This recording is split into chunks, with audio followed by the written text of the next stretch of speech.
Bom dia. Inicialmente, a minha saudação à senadora Ana Amélia, demais integrantes da mesa e a todos os presentes, as pessoas que nos assistem pela TV Senado. Iniciando pelo agradecimento pela oportunidade de estarmos aqui,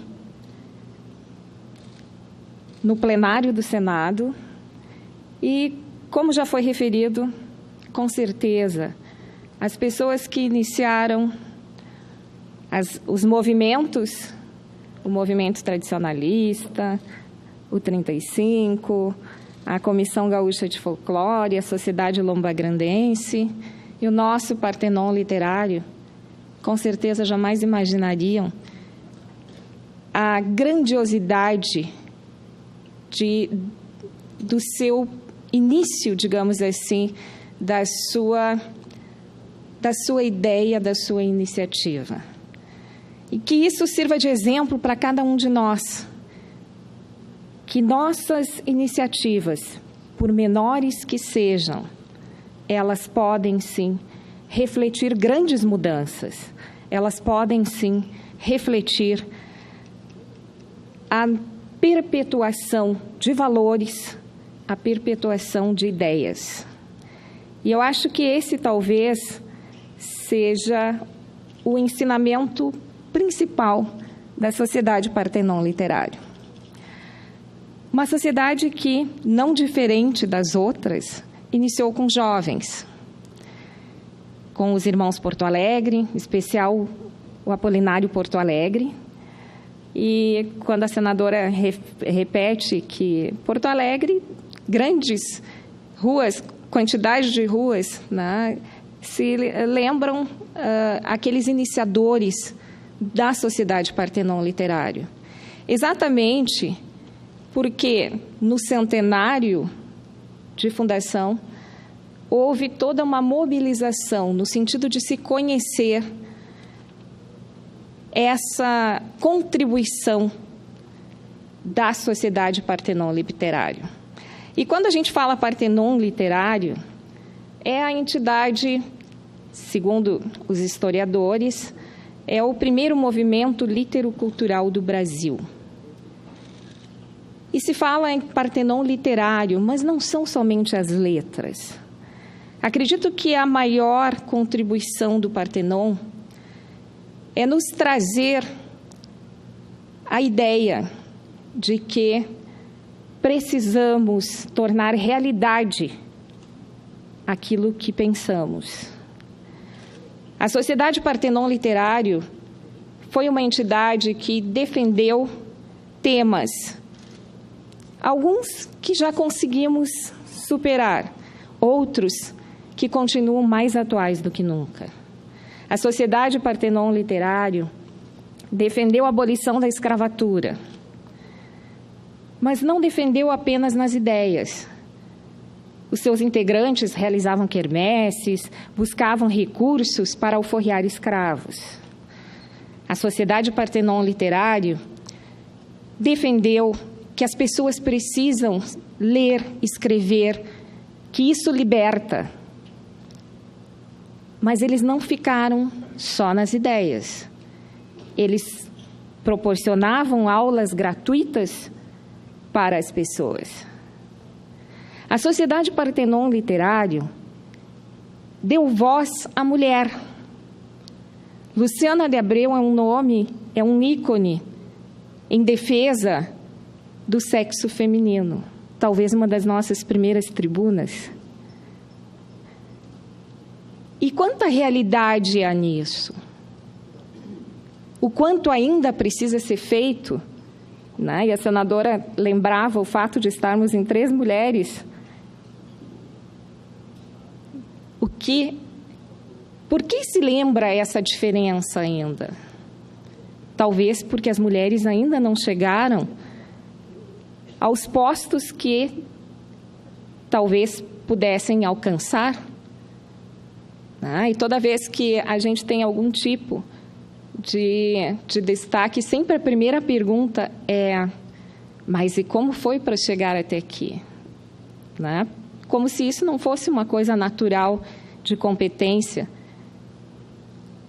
certo? Então, acredito que essas iniciativas, essas ideias defendidas pela Sociedade Partenon Literário lá em 1868.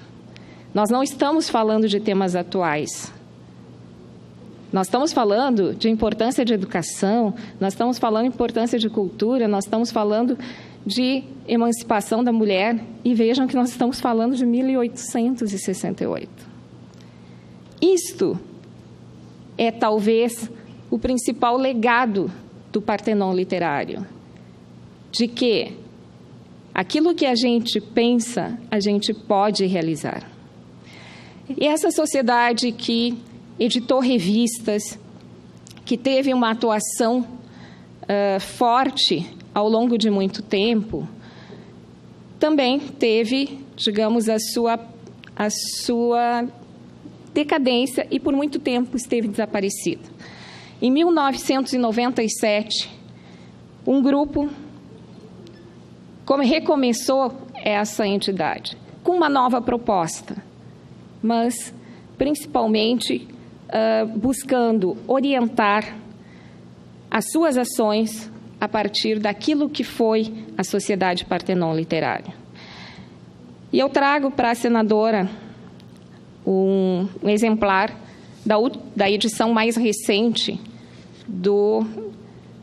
da publicação que anualmente a Sociedade Partenon Literário faz com o lançamento na Feira do Livro em Porto Alegre, e da qual eu gostaria de destacar do texto que eu mesma escrevi, algumas questões, que diz o seguinte: o Sesc Centenário da primeira Sociedade Literária e Cultural do Brasil, estudada e saudada pela comunidade acadêmica, encantada com a sua produção literária de seus membros, está chegando. 18 de junho de 1868, portanto, 2018, 150 anos. Será também a comemoração de 2 décadas da nova Sociedade Partenon Literária. Separadas por 130 anos de história, apesar do nome que as identifica, muitas são as diferenças. A evolução no contexto sociocultural e econômico aboliu algumas das lutas iniciais, mas solidificou as bases de outras lutas que continuam mais atuais do que nunca. A entidade atual é fruto da cultura centrada em 3 ênfases: a simbólica, a cidadã e a econômica. Expressada pela literatura, a simbologia que retrata a vida contemporânea em comunhão com a história dá voz para todas as pessoas, permitindo-lhes expressar angústias ou demonstrar momentos de rara beleza e alegria. Além disso, proporciona a oportunidade de publicação e gera a movimentação da indústria que depende desta produção literária. O grupo atual é heterogêneo em suas profissões ou formações intelectuais, caracterizadas por distintas titulações acadêmicas, dentre as quais a literatura não é a atividade principal. Isso confere a característica singular do grupo, que é a motivação e o amor pela literatura enquanto arte e forma de expressão. O empenho de tantas pessoas tem demonstrado, ao longo desses 20 anos, que é possível a manutenção dos ideais de liberdade e de valorização da pessoa humana. Além disso, o ensinamento de que a educação e a cultura são as grandes forças motrizes para as necessárias mudanças no caminho da humanidade, que continuam, então, mais atuais do que nunca. Portanto, há 20 anos, uma nova entidade revive a história a história sesquicentenária de outra.